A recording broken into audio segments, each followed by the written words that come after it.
Sir कहाँ पे है रिकॉर्डिंग, मुझे पता ही नहीं चलता। अभी दिखाऊंगा कहाँ पे रिकॉर्डिंग, तुम्हें रुक जाओ। देखो यहाँ पर क्या है, हम पढ़ने वाले हैं आपका सेक्शन 21 जिसमें हमने कल पढ़ा था आईपीसी में कि लोक सेवक कौन होता है। मैंने कल आपको बताया कि लोक अधिकारी जो सरकार का सेवक होता है, और यहाँ पर एक तो होता है सरकार का सेवक और दूसरा होता है आपका यहाँ पर कौन सा, लोक सेवक। तो आज हम लोक सेवक के बारे में बात कर रहे थे, और लोक सेवक में मैंने आपको जो है यहाँ पर जो इसका फोर्थ क्लॉज है, फोर्थ क्लॉज तक बता दिया था। कल मैं आपको बताने वाला था कि जो जूरी होती है, जूरी क्या होती है, ठीक है, जूरी क्या होती है इसके बारे में हम बात करने वाले थे। देखो अगर हम जूरी की बात करें तो जूरी मैन या असेसर होते क्या है इसके बारे में हम समझते हैं। किसी को पता है क्या होता है जूरी, बताओ। अगर किसी को पता है कि जूरी क्या होता है तो बताओ। हैं, मतलब 2-3 जो जजेस होते हैं और वो फिर किसी केस पे डिस्कशन करते हैं। देखो को जूरी, जूरी जो होती है, जूरी में होता क्या है, जैसे कि मान लो कोई विद्वान अधिवक्ता है, सॉरी विद्वान जज है, कोई मजिस्ट्रेट है, और उसके सामने कोई ऐसा जो है केस आ जाता है जिसको वो क्या नहीं कर पाता, जिसको वो सोल्व नहीं कर सकता या सोल्व करने में उसको कठिनाई होती है, तो वो क्या करता है, वो जूरी की सहायता लेता है। अब जूरी, हमें ये तो पता लग गया वो जूरी का सहायता लेता है, लेकिन जूरी होते क्या है। देखो जूरी एक ऐसा सिस्टम होता है, जैसे कि मान लो जूरी आपकी जो है 5 लोगों से मिलकर बनती है, ठीक है, जूरी जो होती है वो 5 लोगों से मिलकर जो है बनती है। वो 5 लोग कौन होते हैं, वो 5 लोग जो है किसी भी विषय में, जिस विषय में जो है बात हो रही है, किसी भी विषय में क्या हो सकते हैं, एक्सपर्ट हो सकते हैं, ठीक है। अब एक्सपर्ट कैसे होंगे,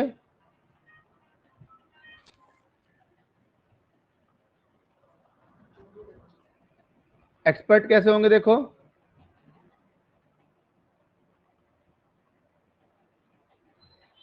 एक्सपर्ट ऐसे होंगे जैसे, मतलब एक व्यक्ति डॉक्टर है, ठीक है, और कोई ऐसा विषय है जिसके बारे में जज जो है फैसला नहीं कर पा रहा है कि वास्तव में जहर कौन सा है, या फिर कोई ऐसा विषय है, जैसे मान लो एग्जाम्पल के लिए हम मान लेते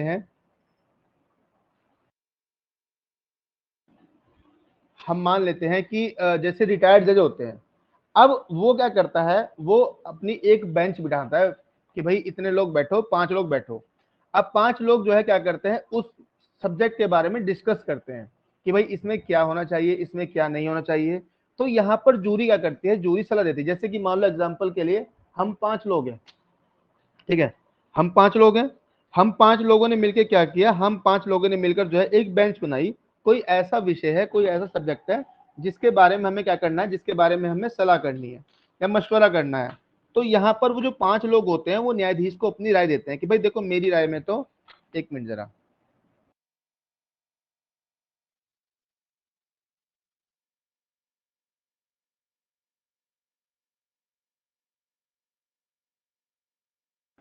देखो यहाँ पर क्या है, यहाँ पर तो वो 5 लोग क्या होंगे, वो 5 लोग यहाँ पर जो है सलाह देंगे, ठीक है, उसको सलाह देंगे कि भाई देखो हमारे हिसाब से तो इसमें जो है ये फैसला ठीक रहता है। अब ये जो 5 लोग हैं ये अपनी राय जो है जज को देते हैं, और फिर यहाँ पर जो जज होता है वो उसकी मर्जी होती है, वो चाहे तो यहाँ पर क्या कर सकता है, चाहे तो उनकी बात को मान सकता है और चाहे तो उनकी बात को नहीं भी मान सकता है। तो जूरी क्या होती है, जूरी ऐसे लोगों का एक समूह होता है जो तजुर्बेदार होते हैं, जिनको एक्सपीरियंस होता है, चाहे वो आपका जुडिशरी को लेके हो, चाहे वो आपका कोई विद्वान हो, डॉक्टर हो, या कोई अन्य व्यक्ति हो जिसको किसी संबंध में कोई उपाधि धारण की हो जिसने, और जिसको इस बात का तजुर्बा हो, तो उससे जो है इस तरह से जो है पूछा जाता है। उसको बोलते हैं जूरी। जूरी जो है अधिकतर 5 लोगों से मिलकर जो है बनती है, बाकी 3 से बन सकती है, ऐसा कुछ नहीं है, ठीक है। अब यहाँ पर देखो असेसर जो होता है, असेसर भी यही होता है। असेसर और जूरी इन दोनों में डिफरेंट नहीं है, दोनों एक ही जो है, एक ही सिक्के के 2 पहलू है। फिर इसमें एक बताया है पंचायत का सदस्य। अब जो पंचायत का सदस्य होता है, ये लोक सर्वेंट कैसे होता है बताओ।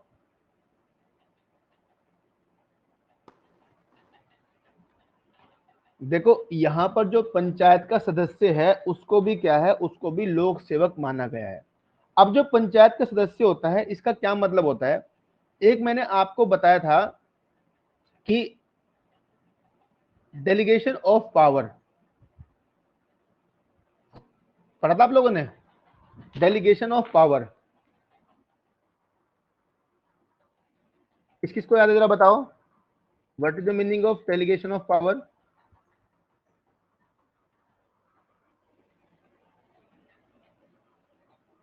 देखो डेलीगेशन ऑफ पावर का मतलब क्या होता है, शक्तियों का प्रत्युजित करना। हाँ प्रियंका बताओ,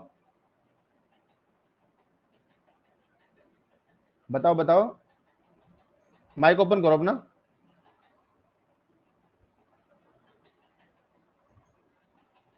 आपका माइक म्यूट है। चलो सुगुन आप बताओ क्या मतलब है इसका, डेलीगेशन ऑफ पावर का? सर सेपरेशन तो नहीं पूछ रहे ना, डेलीगेशन पूछ रहे हो ना? हाँ सेपरेशन ही डेलीगेशन पूछा है मैंने।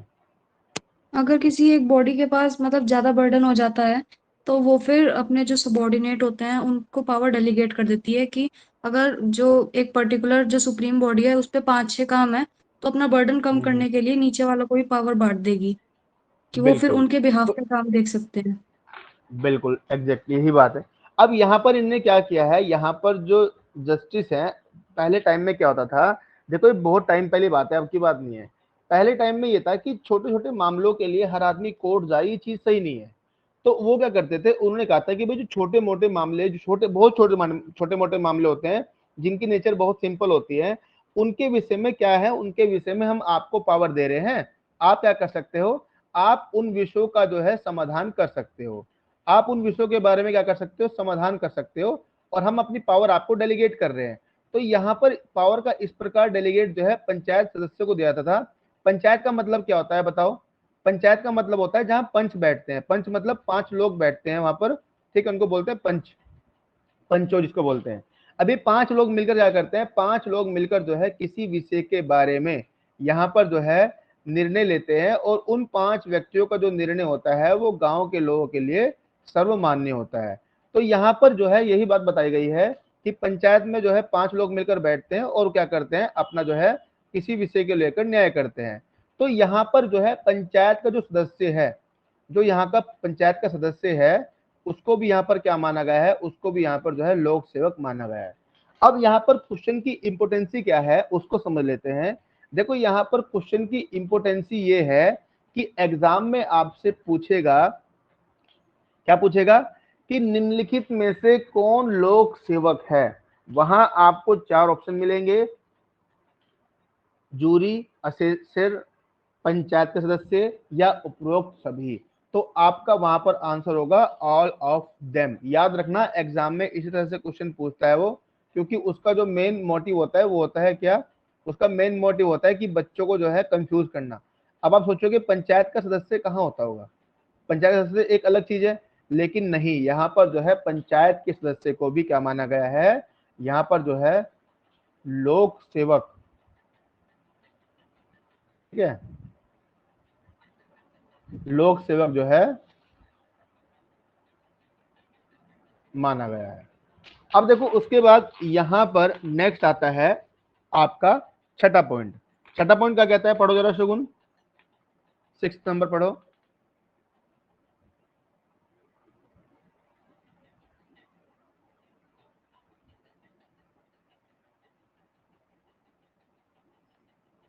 पढ़ रहे हो, कोई और पढ़ दो अगर नहीं। सर मैं ही पढ़ देती हूँ। हाँ पढ़ो, आप पढ़ो। Sixth, every arbiter or other person to whom any cause or matter has been referred for decision or report by any court of justice or by any other competent public authority. देखो यहां पर क्या कहा गया है, every arbitrator. Arbitrator का मतलब क्या होता है, मध्यस्थ। आर्बिट्रेटर का मतलब हम समझते हैं, आर्बिटर क्या होता है, जैसे कि आप लोग, जो लोग कोर्ट जाते होंगे, अगर नहीं गए तो भी कोई बात नहीं है, कोर्ट में क्या होता है, एक मीडिएशन सेंटर होता है,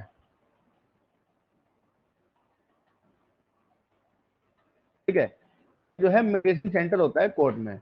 अब ये क्या करता है, इसका काम क्या होता है, इसका काम होता है कि अगर दो लोगों के बीच में कोई डिस्प्यूट है, उस डिस्प्यूट को सॉल्व करना जो है इसका काम होता है मीडिएशन सेंटर का।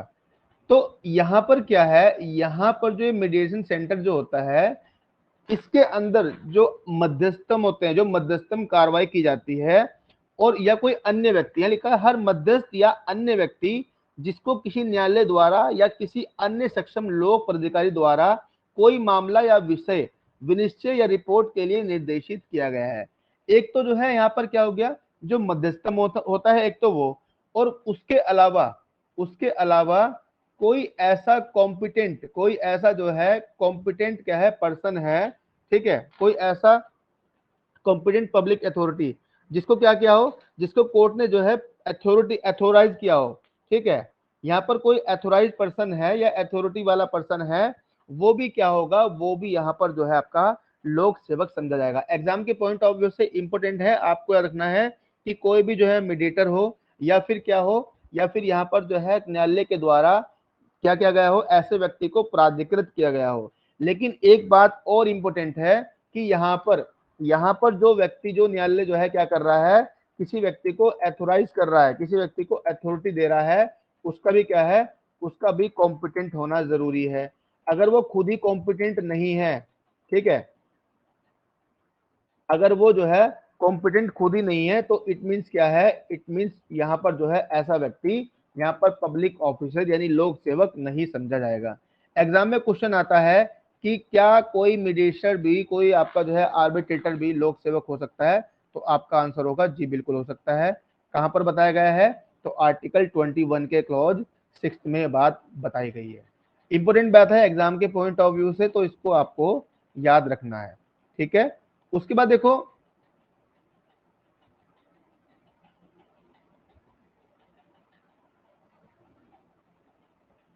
यहां पर जो नेक्स्ट आता है वो आता है इसका क्लॉज 7।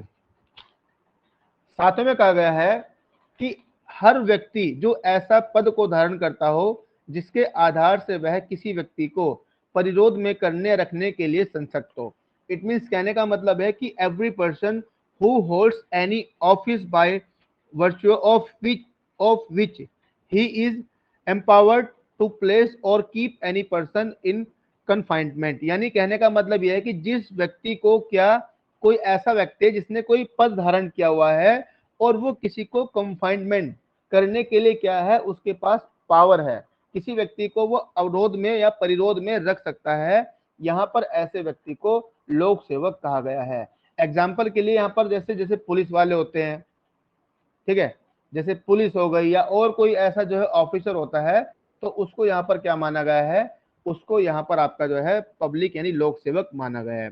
उसके बाद देखो 8 कहता है सरकार का हर अधिकारी जिसका ऐसे अधिकारी के नाते यह कर्तव्य हो कि वह अपराधों का निवारण करे, अपराधों की सूचना दे, अपराधियों को न्याय के लिए उपस्थित करे या लोग के स्वास्थ्य, क्षेम या सुविधा की संरक्षा करे। मतलब यानी कहने का मतलब यह है कि ऐसा कोई भी व्यक्ति जिसके पास क्या हो, जिसके पास इस प्रकार से कोई रिस्पॉन्सिबिलिटी हो कि वो क्या करे, सरकार को जो है, सरकार के कर्तव्यों का निर्वहन करे या उनको जो है अपराधों की सूचना दे या फिर अपराधियों के न्याय के लिए जो है न्यायालय में उपस्थित करे।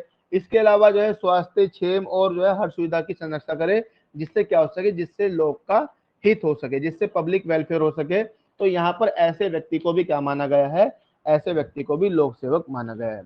फिर देखो यहाँ पर इसका 9वां क्लोज कहता है कि हर अधिकारी जिसका ऐसे अधिकारी के नाते यह कर्तव्य हो कि वह सरकार की ओर से किसी संपत्ति को ग्रहण करे, प्राप्त करे या वयन करे या सरकार की ओर से कोई संरक्षण निर्धारण या संविदा करे या किसी राजस्व आदेशिका का निष्पादन करे या सरकार के धन संबंधी हितों का प्रभाव डालने वाले किसी मामले में इन्वेस्टिगेशन की रिपोर्ट करे या सरकार के धन संबंधी हितों संबंधित किसी दस्तावेज बनाए, अधिप्रमाणित करे, रखे या सरकार के धन संबंधी हितों की सुरक्षा के लिए किसी विधि को व्यतिक्रम को रोके। कहने का मतलब यह है कि ऐसा कोई भी व्यक्ति जो सरकार के लिए काम करता है, सरकार की प्रॉपर्टी, सरकार का जो है प्रॉफिट, सरकार की जो है रिपोर्ट्स को, सरकार की कोई ऐसे डॉक्यूमेंट है जिसको वो क्या करता है, जिसको वो मतलब अटेस्टेड करता है, उसको जो है अधिप्रमाणित करता है, या कोई ऐसा कार्य जो सरकार के धन हितों से संबंधित हो,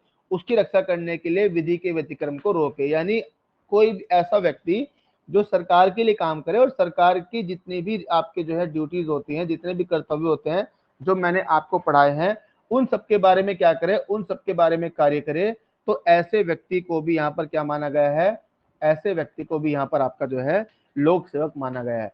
इसका एक अच्छा उदाहरण मैं आपको देता हूं, एक होता है कमीशन। किसने सुना है कमीशन के बारे में, बताओ जरा। कमीशन के बारे में किस किसने सुना है?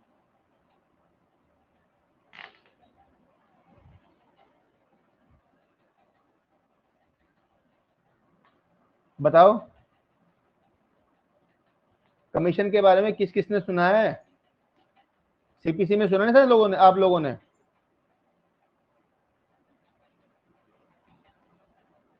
राइज योर हैंड जिसने कमीशन के बारे में सुना, और मुझे बताओ कमीशन के लिए कौन सा ऑर्डर है सीपीसी में?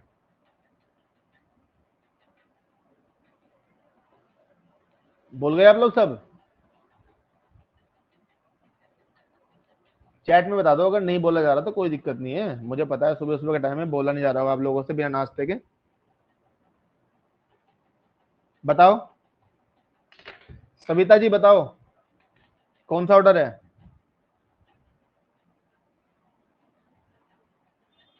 ऑर्डर 26।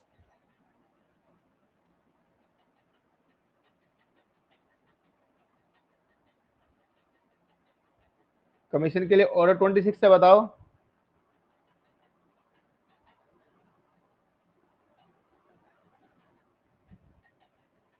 सविता ठीक कह रही हैं?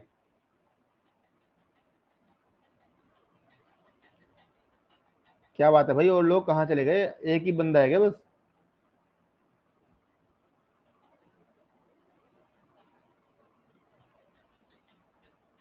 देखो, सॉरी कमीशन नहीं, सॉरी सॉरी सॉरी, ये बाय मिस्टेक हो गया मेरे से। ये कमीशन नहीं है, रिसीवर होता है।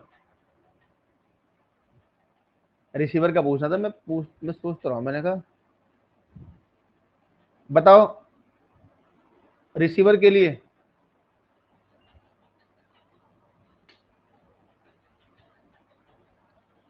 रिसीवर के लिए कौन सा ऑर्डर है?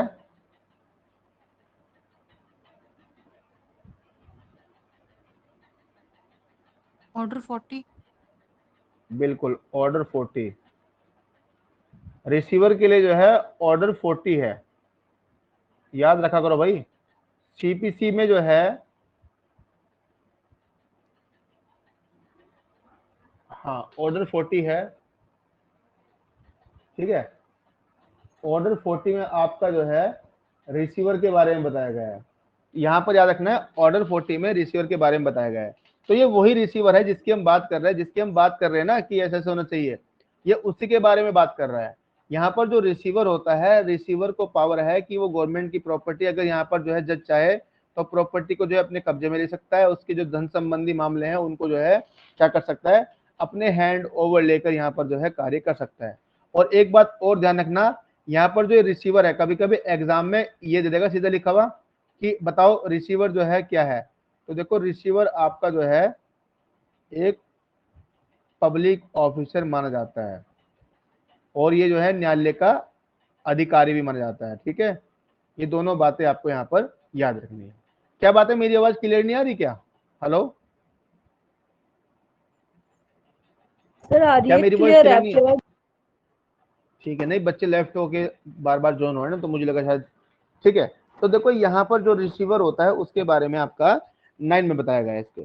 फिर 10 कहता है हर अधिकारी जिसका ऐसे अधिकारी के नाते यह कर्तव्य हो कि वह किसी ग्राम, नगर या जिले के किसी धर्मनिरपेक्ष सामान्य पर उनके लिए किसी संपत्ति को ग्रहण करे, प्राप्त करे या वयन करे, कोई संरक्षण या निर्धारण करे, या कोई रेट या उद्गृहित करे, या किसी ग्राम, नगर या जिले के लोगों के अधिकारों के अनिश्चयन के लिए कोई दस्तावेज बनाए, अधि प्रमाणित करे। मतलब ये हर एक अधिकारी जो न्यायालय का जो कोर्ट का अधिकारी है, जो सरकार का अधिकारी है, उसका अगर ये कर्तव्य कि भाई वो ग्राम के लिए, नगर के लिए जो है क्या करे, रिपोर्ट्स को तैयार करे, या कोई ऐसी प्रॉपर्टी है जो धर्मनिरपेक्ष है उस संपत्ति को ग्रहण करे, तो यहाँ पर क्या कहा गया है, यहाँ पर सब उस व्यक्ति को भी यहाँ पर लोक सेवक कहा गया है।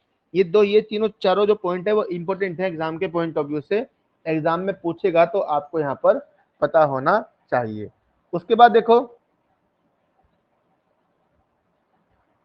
यहाँ पर क्या बताया गया है, यहाँ पर आपका बताया गया है 11वां पॉइंट। 11वां कहता है हर व्यक्ति जो कोई ऐसा पद धारण करता हो जिसके आधार से यह निर्वाचक नामावली तैयार करने, प्रकाशित करने, बनाए रखने या पूर्ण करने के लिए या निर्वाचन के किसी भाग को संचालित करने के लिए संसद। तो मतलब कोई अगर व्यक्ति है, कोई ऐसा व्यक्ति है जो निर्वाचन नामावली को तैयार करता है, उसको प्रकाशित करता है, उसको बनाता है, उसमें जो है मॉडिफाई करता है, कुछ घटाता बढ़ाता है, तो उसको भी यहाँ पर क्या माना गया है, उसको भी यहाँ पर जो आपका लोक सेवक माना गया है। उसका देखो 12वां आता है, 12वां जो लास्ट इसमें वो कहता है हर व्यक्ति जो सरकार की सेवा या वेतन में हो। देखो ये चीज ध्यान रखना, ऐसा व्यक्ति जो सरकार की सेवा में हो या वेतन में हो या किसी लोक कर्तव्य के पालन के लिए सरकार से शुल्क या कमीशन के रूप में प्राथमिक पाता हो। ये लाइन को भाई आप लोग टिक कर लेना, क्योंकि एग्जाम में यही लाइन आती है और यहाँ पर बच्चे जो है गोल हो जाते हैं। इस लाइन का मतलब समझते हैं, कहता है कि सरकार की सेवा या वेतन में हो, पहली बात ये तो आपको समझ में आ गया। लेकिन दूसरा है या किसी लोक कर्तव्य के पालन के लिए सरकार से शुल्क या कमीशन के रूप में प्राथमिक पाता। और वो कहता है कि वो कहेगा कि एक व्यक्ति जो है वो अधिकारी नहीं है, लेकिन लोक कर्तव्य के पालन के लिए सरकार से शुल्क या कमीशन पाता है, तो क्या वो यहाँ पर जो है लोक सेवक माना जाएगा? अब आपका लोक सेवक कैसे माना जाएगा, उसकी तो नौकरी नहीं लगी हुई, वो कैसे लोक सेवक होगा? लेकिन नहीं, यहाँ पर ऐसे व्यक्ति को लोक सेवक माना गया है। ये बात आपको यहाँ पर याद रखनी है, ठीक है। उसके बाद देखो, उसके बाद यहाँ पर बताया गया है आपका दूसरा, स्थानीय प्राधिकारी की अथवा केंद्र, प्रांत या राज्य के अधिनियम के द्वारा या अधीन स्थापित निगम की अथवा कंपनी अधिनियम की धारा 617 परिभाषित सरकारी कंपनी की सेवा या वेतन में हो। यानी अब यहाँ पर कहा गया है कि कोई ऐसा व्यक्ति है, हालांकि ये बहुत पहले की बात है, जब हमारा देश आजाद नहीं होता तब से बना हुआ है, तो तब थोड़ा सा इसमें जो चेंजेस हुआ था।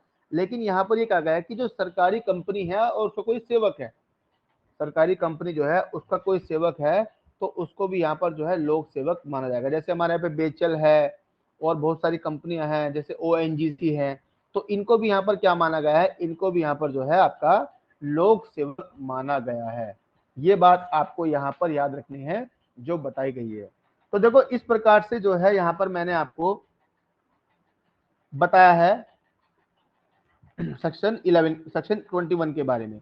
एक देखो आप यहाँ पर इलिस्ट्रेशन देख रहे होंगे, इलिस्ट्रेशन में एक बात लिखी गई है कि नगर पालिका आयुक्त लोक सेवक है। ये क्वेश्चन भी बहुत बार एग्जाम में पूछा गया है कि क्या नगर पालिका आयुक्त, आयुक्त मतलब कमिश्नर जो होता है, नगर पालिका जो कमिश्नर है, क्या ये आपका यहाँ पर पब्लिक सर्वेंट है? तो आपको याद रखना है कि जो ये म्युनिसिपल,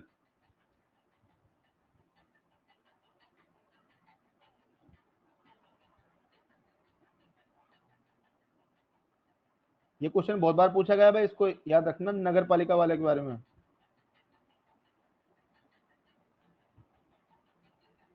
नगर पालिका आयुक्त,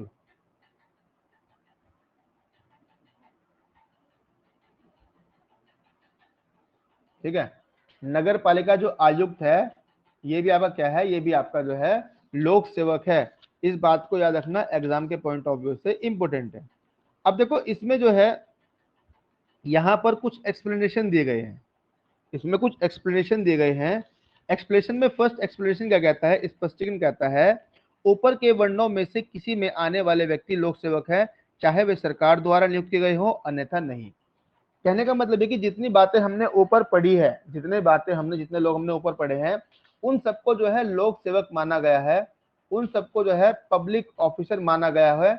भले ही ये मैटर नहीं करता कि वो सरकार के द्वारा नियुक्त हुए हो या नहीं हो, चाहे वो सरकार के द्वारा अपॉइंट हुए हो या नहीं, ठीक है, उनको यहाँ पर जो है लोक सेवक माना गया है। सेकंड है, जहां कहीं लोक सेवक शब्द आए हैं अब मान लो कहीं पर अगर लोक सेवक शब्द लिखा हुआ है,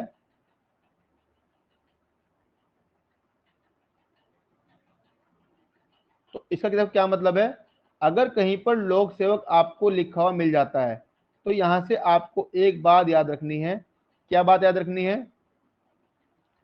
जहां कहीं लोक सेवक शब्द आए वे उस हर व्यक्ति के संबंध में समझे जाएंगे जो लोक सेवक के ओहदे को वास्तव में धारण किए हो, चाहे उस ओहदे का धारण करने के उसके अधिकार में कैसी भी विधिक त्रुटि हुई हो। मान लो कहने का मतलब यह है कि अगर यहाँ पर जो है कोई व्यक्ति लोक सेवक है और लोक सेवक जिस पद पर वो धारण किया गया है उस पद को धारण करने में भले हो सकता है कि कोई जो है लीगल मिस्टेक हुई हो, लेकिन इतना वो उस पद पर बना रहेगा, इतना उसको जो है यहाँ पर लोक सेवक समझा जाएगा। फिर देखो इसमें आता है थर्ड स्पष्टीकरण, निर्वाचन। निर्वाचन शब्द ऐसे किसी विधायी नगरपालिका या अन्य लोक प्राधिकारी के नाते, चाहे वह कैसे ही रूप में क्यों न हो, सदस्यों के वर्णार्थ निर्वाचन का घोतक है जिसके लिए वर्ण करने की पद्धति किसी विधि के द्वारा या अधीन निर्वाचन के रूप में विहित की गई है। निर्वाचन के अंतर्गत जो है आपके यहाँ पर कौन कौन से विधायी शक्ति, नगरपालिका और लोक प्राधिकारी आते हैं, ठीक है। तो यहाँ पर निर्वाचन से उसका जो है ये मत लगा जाएगा, क्योंकि वो क्या करते हैं, वो यहाँ पर ऐसी रिपोर्टों को तैयार करते हैं, दस्तावेजों को तैयार करके जो है अपनी रिपोर्ट जो है पेश करते हैं। फिर देखो उसके बाद यहाँ पर दिया गया है, यहाँ पर इसको छोड़ दो, राजस्थान के लिए है, इसमें जो है कोई इंपोर्टेंसी नहीं है, केवल इसमें जो है इतनी ही बात आपको याद रखनी है। तो अब आपको पता लग गया होगा कि लोक सेवक कौन कौन होते हैं, और लोक सेवक को अगर आपके लिए एग्जाम में लिखने के लिए आता है तो मुझे नहीं लगता आप लोग अब जो है इसको भूल जाओगे। बताओ याद रहेगा आप लोगों के सबके?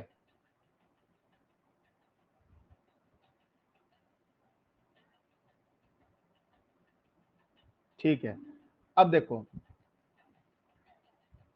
अब यहां पर जो है मैंने आपको इसके बारे में बता दिया है। अब इसमें जो है कुछ केस लॉज हैं जो इंपोर्टेंट है एग्जाम के पॉइंट ऑफ व्यू से, वो आपको यहां पर लिखने हैं। सभी लोग अपनी नोटबुक निकालें।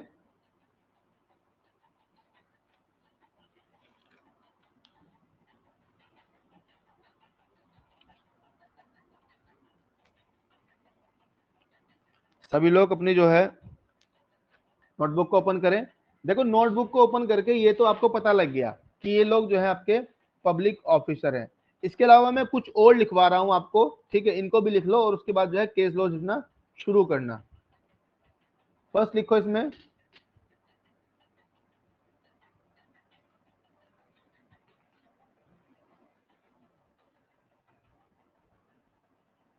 रेलवे कर्मचारी, ठीक है। दूसरा लिखो अध्यापक जिसे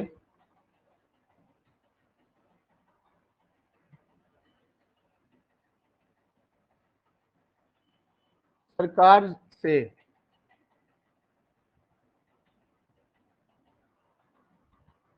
वेतन मिलता है।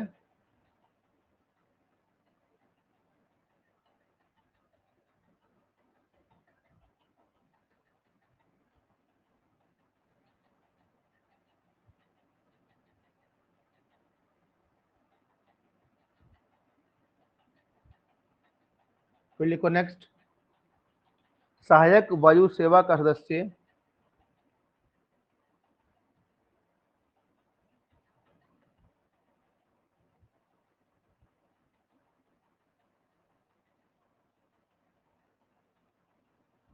नेक्स्ट लिखो सरपंच। उसके बाद लिखो किसी राज्य या मुख्यमंत्री अथवा मंत्री, किसी राज्य का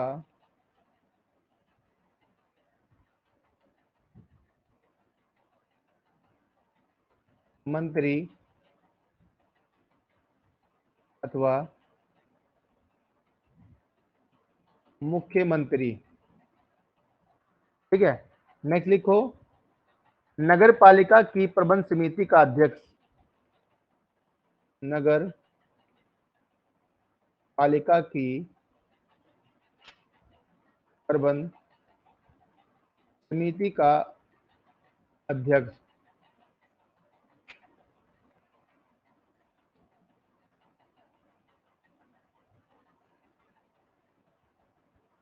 नेक्स्ट लिखो, नगर पालिका द्वारा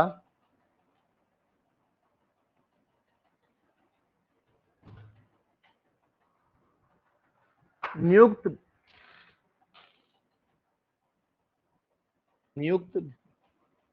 बिल संग्रहकर्ता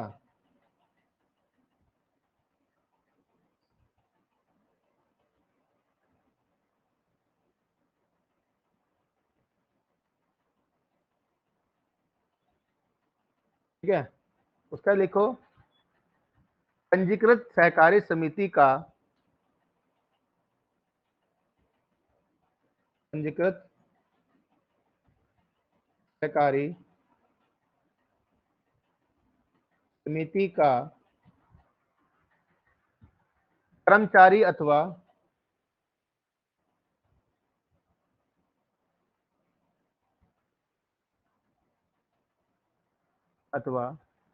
कार्यपालिका समिति का अध्यक्ष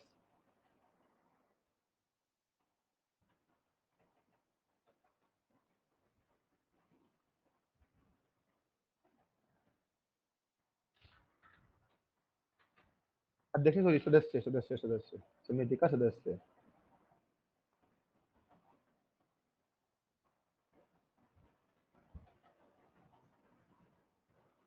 देखो यहाँ पर ये जो है, ये जो मैंने आपको लिखवाए हैं, इसमें आपको याद रखना है कौन कौन। एक तो पहली बात तो आपको याद रखना है रेलवे कर्मचारी, ठीक है, रेलवे का कोई कर्मचारी हो, रेलवे का कोई कर्मचारी है, ये भी आपका जो है यहाँ पर जो है लोक सेवक माना गया है। इसके अलावा देखो लिखा है अध्यापक जिसे सरकार से वेतन मिलता है, ये भी आपका जो है क्या है लोक सेवक में आएगा। सहायक वायुसेना का सदस्य, देखो ये भी आता है आपका, तो ये भी आपका लोक सेवक है। एक सरपंच को भी, देखो एक सरपंच को भी यहाँ पर क्या है, एक सरपंच को भी यहाँ पर जो है लोक सेवक माना गया है।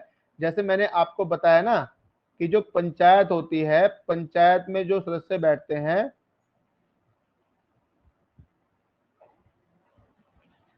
पंचायत जो होती है वो लोक सेवक माने जाते हैं। तो पंच वही सरपंच जो होते हैं ना, सर मतलब पंच, पंच जो मैंने आपको बताया है, तो यहाँ पर जो है पंचायत के सदस्य भी जो है लोक सेवक माने गए हैं और पंचायत को भी यहाँ पर जो है लोक सेवक माना गया है। इसके अलावा किसी राज्य का मंत्री अथवा मुख्यमंत्री, किसी राज्य का मंत्री है अथवा मुख्यमंत्री है, उसको भी यहाँ पर क्या माना गया है, उसको भी यहाँ पर जो है आपका लोक सेवक माना गया है। इसके अलावा नगर पालिका की प्रबंध समिति का अध्यक्ष, ये भी याद रखना, अगर कोई नगर पालिका है और उसकी प्रबंध समिति का कोई अध्यक्ष है, तो यहाँ पर उसको क्या माना गया है, यहाँ पर उसको भी जो है लोक सेवक माना गया है।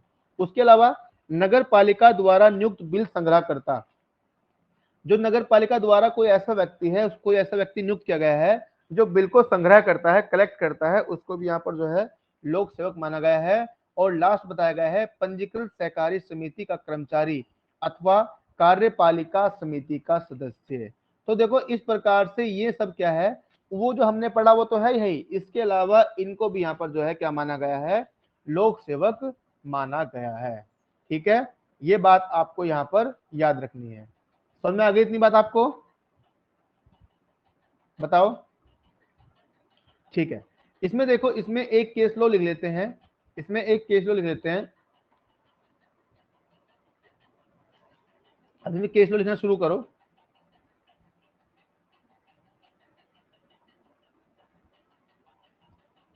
पहला केस है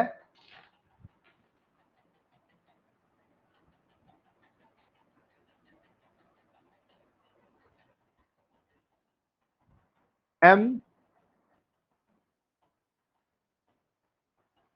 करुणा निधि बनाम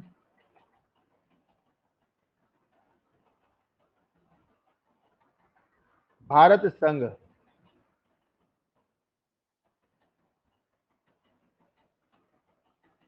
एम करुणानिधि बनाम भारत संघ।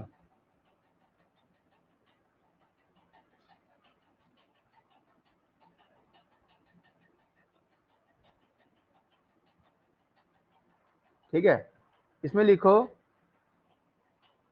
1977।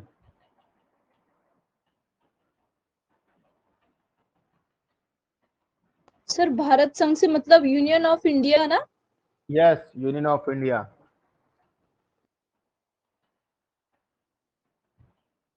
एससी यानी सुप्रीम कोर्ट।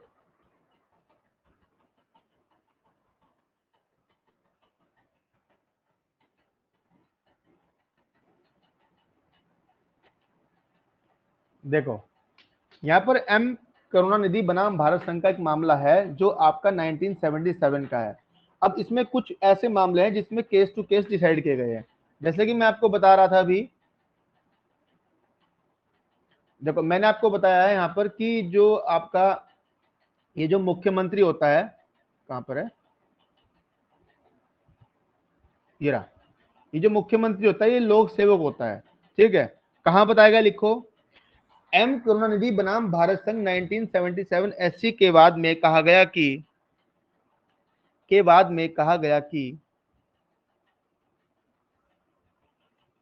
मुख्यमंत्री भी ये इससे रिलेट करता हुआ केस है। मुख्यमंत्री भी लोक सेवक की श्रेणी में आता है, लोक सेवक की श्रेणी में आता है। अब देखो यहां पर आपके एक साथ दो क्वेश्चन कंप्लीट हो रहे हैं। एक क्वेश्चन तो ये कंप्लीट हो रहा है, अगर एग्जाम में आता है कि क्या मुख्यमंत्री को लोक सेवक माना गया है, तो आप कहोगे हाँ जी बिल्कुल माना गया है। दूसरा क्वेश्चन यहाँ पर जो है कंप्लीट ये हो रहा है कि किस वाद में यह बताया गया है कि मुख्यमंत्री जो है आपका मुख्यमंत्री एक लोक सेवक है। तो आपको वहां पर याद रखना है एम करुणानिधि बनाम भारत संघ 1977 एससी के मामले में यह बात बताई गई है कि जो यहां पर मुख्यमंत्री होता है वो यहां पर क्या है, वो यहां पर लोक सेवक है। अब सेकंड लिखो, अब सेकंड केस लिखो।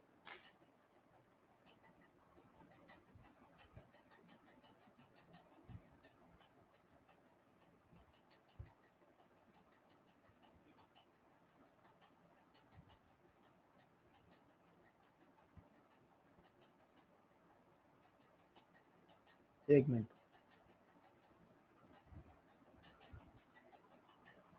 सेकंड केस का नाम लिखो।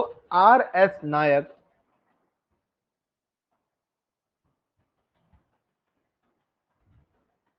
आर एस नायक बनाम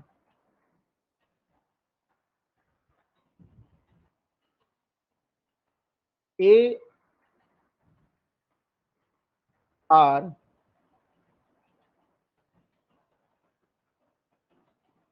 अंतुले। ठीक है, आर एस नायक बनाम ए आर अंतुले 1984 1984 एससी। देखो इस मामले में क्या बताया गया है, देखो जब यहाँ पर कहा गया है कि जो एक मुख्यमंत्री है, तो यहाँ पर एक मुख्यमंत्री होने के नाते क्या कोई विधायक भी क्या हो सकता है, क्या कोई विधेयक भी यहाँ पर जो है आपका, विधायक मतलब एमएलए जिसको बोलते हैं, ठीक है, मेंबर ऑफ लेजिस्लेटिव असेंबली जिसको बोलते हैं। तो क्या एक विधायक भी क्या हो सकता है, क्या एक विधायक को भी हम लोक सेवक मान सकते हैं, इसके बारे में यहाँ पर बात की गई है। तो देखो एस आर अंतुले के मामले में साफ साफ क्लियर कर दिया गया, क्या क्लियर किया गया, लिखो। के बाद में माननीय सर्वोच्च न्यायालय ने के बाद में माननीय सर्वोच्च न्यायालय ने धारित किया कि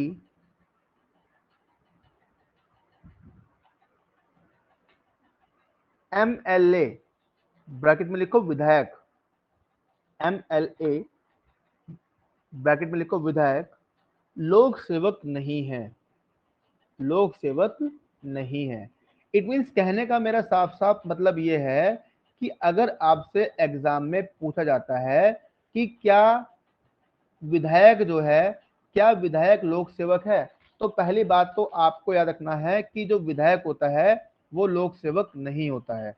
यहां पर बिल्कुल क्लियर कट इस बात को याद रखना, क्या कि विधायक जो होता है लोक सेवक नहीं होता है, क्योंकि एग्जाम में कई बार ये क्वेश्चन पूछा जा चुका है।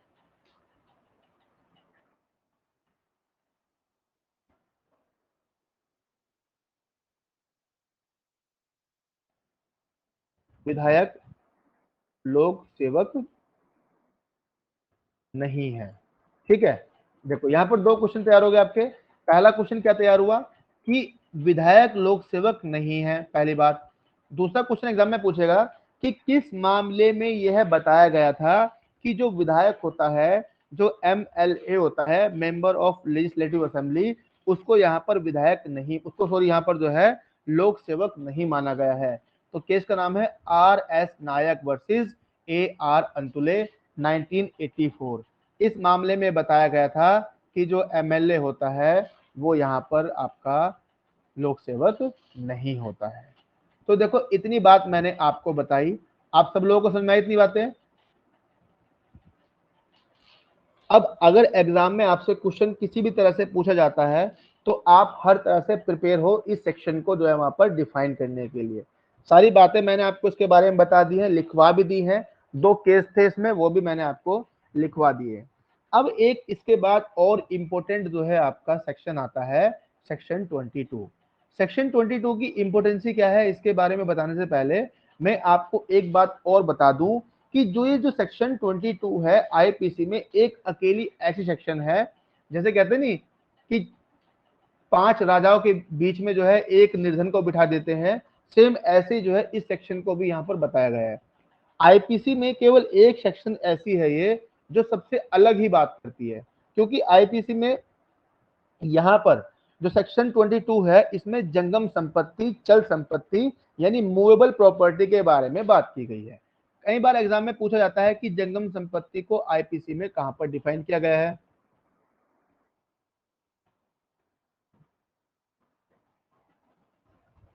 देखो जंगम संपत्ति जो है आपका धारा 12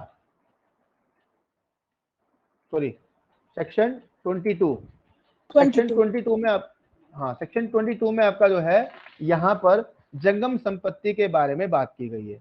अब देखो जंगम संपत्ति होती क्या है वो मैं आपको बहुत बार बता चुका हूँ।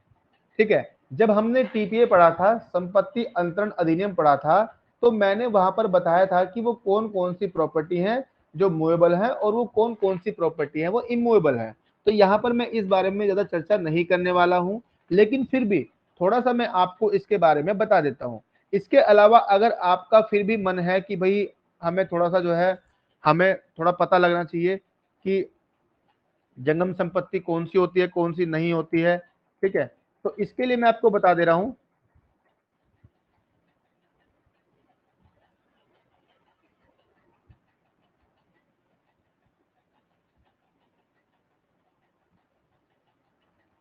इसके लिए आपका जो है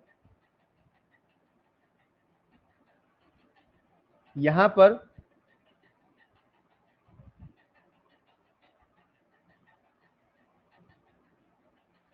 टीपीए एक्ट में जो है आप जाओगे तो वहां पर आपको धारा 3 मिलेगी और वहां पर बताया गया है कि वो कौन कौन सी संपत्ति है जिनको जंगम संपत्ति माना गया है और वो कौन कौन सी संपत्ति जिनको स्थावर संपत्ति माना गया है।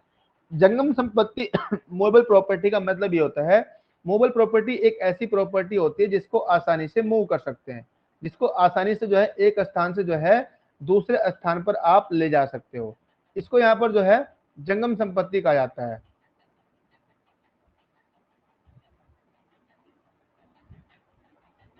ठीक है, यहाँ पर अगर आप समझना चाहते हो कि जंगम संपत्ति क्या होता है तो लिख सकते हो ऐसी कोई भी संपत्ति जिसको आसानी से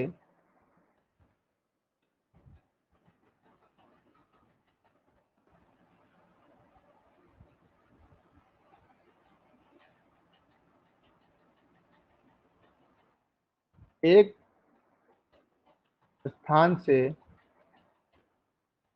दूसरे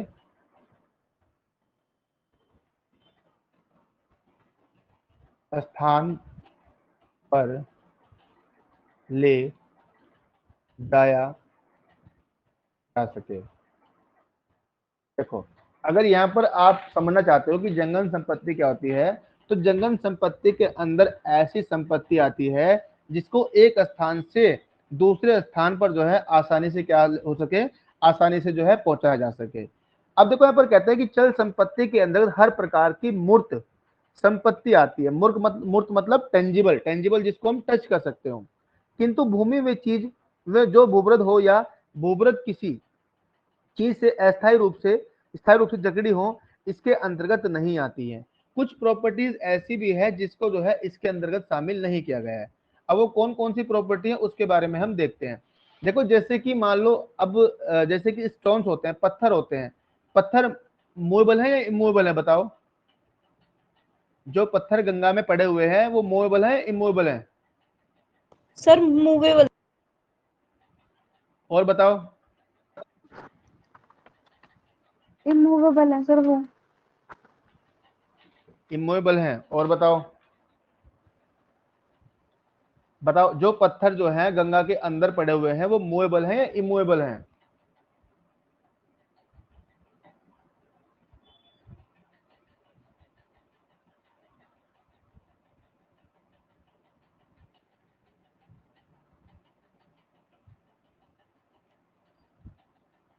बताओ भाई, कुछ तो बोलो।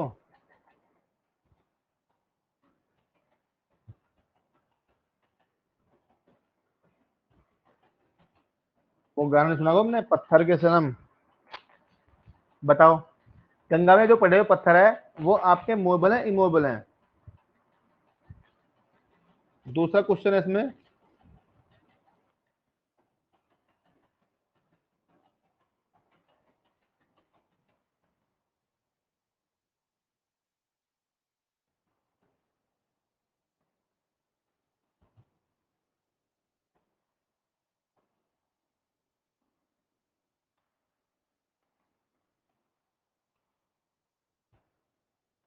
बताओ गंगा में पड़े हुए पत्थर, गंगा में तैरती हुई मछली, या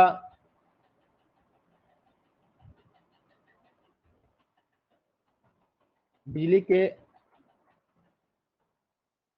खंबे पर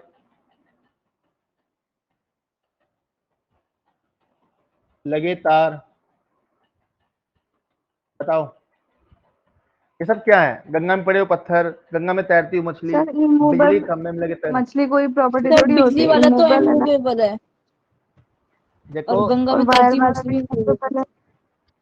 सुन लो, मैं आपको बता रहा हूँ, यहाँ पर ये जितनी भी मैंने आपको प्रॉपर्टी लिखवाई है, ठीक है, ये जितने भी मैंने आपको प्रॉपर्टी लिखवाई है अभी, ये सब इमूवेबल है, ये सब आपका इमूवेबल है, याद रखना। सर आपकी आवाज नहीं आपने आ कहा, रही, क्या कह रहे हो आप? मैं कह रहा हूँ ये इमूवेबल है सब। आप कह रहे हो कि मछली हाँ कोई जी। प्रॉपर्टी नहीं होती। मछली चुरा लोगे आप किसी की? बताओ, किसी की मछली चुरा सकते हो आप? No sir. राइट है आपके पास। देखो यहां पर याद रखना आपको,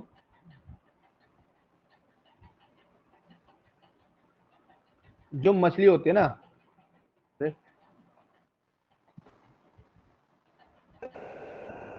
ये क्या हो गया भाई, आ गया। देखो जो मछली होती है ना, मछली होती है, मछली जो होती है वो आपकी जब तक वो पानी में तैर रही है तब तक वो इमूवेबल प्रॉपर्टी है।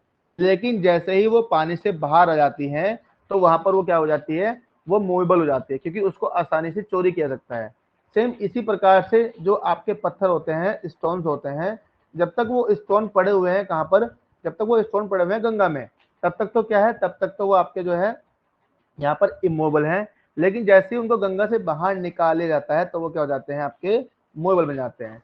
सेम इसी प्रकार से जो है आपका थर्ड आता है, कौन सा बताया था मैंने, बिजली के तार वाला।